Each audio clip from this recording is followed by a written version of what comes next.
കോട്ടയം കുമരകത്ത് നടൻ ദിലീപ് ഭൂമി കയ്യേറിയിട്ടില്ലെന്ന് ജില്ലാ കളക്ടറുടെ റിപ്പോർട്ട്. ദിലീപ് വാങ്ങി മറിച്ചുവിറ്റ ഭൂമിയിൽ പുറമ്പോക്ക് ഉണ്ടെന്ന് നേരത്തെ ആരോപണമുയർന്നിരുന്നു.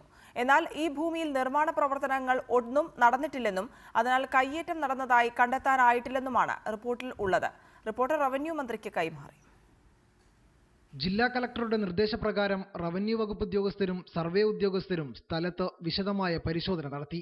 കായൽ പുറമ്പോക്കിനോട് ചേർന്ന് കിടക്കുന്ന ഭൂമിയാണെങ്കിലും ഇവിടെ കയ്യേറ്റം നടന്നിട്ടില്ലെന്നാണ് ഇവർ കണ്ടെത്തിയിരിക്കുന്നത്.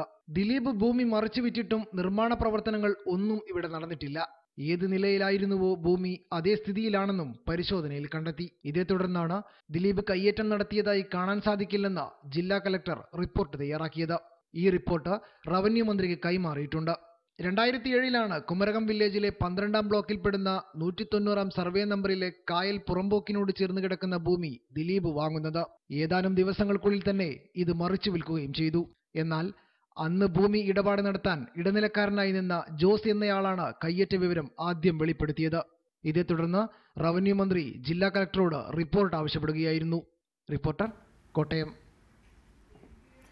മെഡിക്കൽ കോഴ വിവാദത്തിൽ ബിജെപി മുൻ സഹകരണ സെൽ കൺവീനർ RS വിനോദിന്റെ മൊഴി ഇന്ന് വിജിലൻസ് രേഖപ്പെടുത്തും. മെഡിക്കൽ കോളേജ് ഉടമകളിൽ നിന്ന് RS വിനോദ് പണം വാങ്ങിയെന്ന ആരോപണത്തിന്റെ അടിസ്ഥാനത്തിൽ വിജിലൻസ് കേസെടുത്തിരുന്നു. തുടർന്ന് മെഡിക്കൽ കോളേജ് ഉടമകളുടെ മൊഴിയുടെ അടിസ്ഥാനത്തിലാണ് വിനോദിന്റെ മൊഴി രേഖപ്പെടുത്താൻ അന്വേഷണ സംഘം തീരുമാനിച്ചത്.